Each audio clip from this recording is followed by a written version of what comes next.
नक्की का घाबरलीस तू? तू मॉमच्या रूम मध्ये गेली होतीस ना? वहिनी, मी गेले होते त्यांच्या खोलीत, पण पण मला फार भीती वाटते हो. मला असं वाटतंय की त्यांना माझा संशय आला असणार की मी त्यांची माफी मागायला नाही तर दुसऱ्याच कोणत्यातरी कारणासाठी गेले होते. कशावरून? त्या काही म्हणाल्या? नाही नाही, त्या मला काही नाही बोलल्या. मला त्यांच्या नजरेतूनच कळलं. त्यांना नक्कीच कळलं असणार की मी कोणत्या तरी दुसऱ्याच हेतूने त्यांच्या खोलीत गेले होते. फार भीती वाटते. ते म्हणतात चोराच्या मनात चांगलं. अगदी तसंच झालंय तुझं.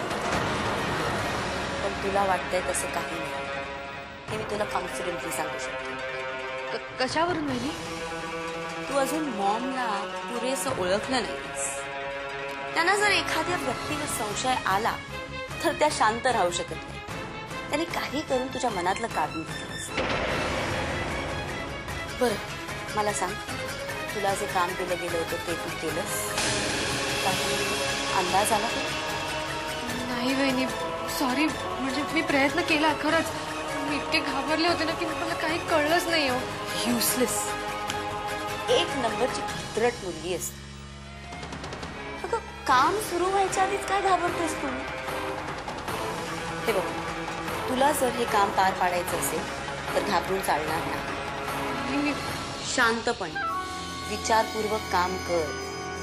घाबरून गोंधळ घातलास तर खूप मोठा प्रॉब्लेम क्रिएट होईल आणि त्यामुळे तू पुन्हा एकदा घरच्यांच्या नजरेत पडशील. सो विचार कर. मॉमच्या रूमची चावी घे. घे.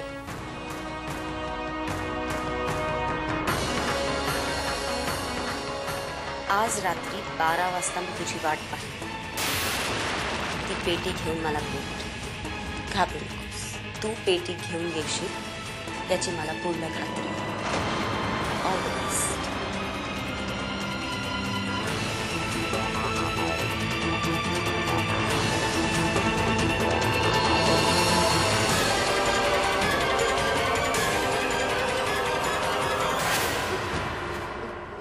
वंचत तुम्ही?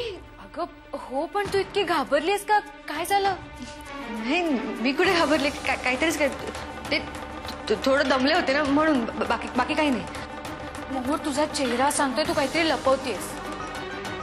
तुला मला काही सांगायचं नसेल तर ठीक आहे, पण मोहर मला तुला एक सल्ला द्यायचा.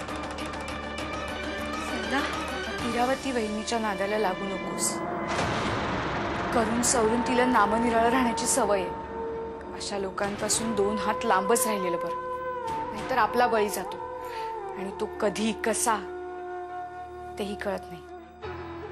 म्हणून सांगते, काळजी घे स्वतःची.